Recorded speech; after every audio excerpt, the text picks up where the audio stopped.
warga pesisir Desa Mlaten, Kecamatan Muling, Kabupaten Pasuruan, Jawa Timur, digegerkan dengan penemuan mayat perempuan yang mengambang di laut, Selasa, 5 Mei 2026.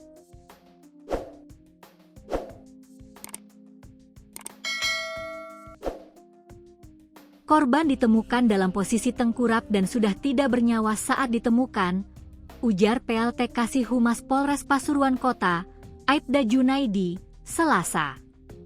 Junaidi mengatakan, jasad korban pertama kali ditemukan oleh seorang nelayan bernama Mubin saat mencari ikan sekitar 2 km dari bibir pantai Desa Mlaten. Mengetahui temuan tersebut, Mubin segera menghubungi perangkat desa dan nelayan lain untuk meneruskan informasi ke pihak kepolisian.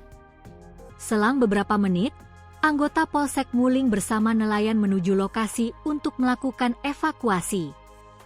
Proses evakuasi sempat terkendala angin kencang dan ombak besar.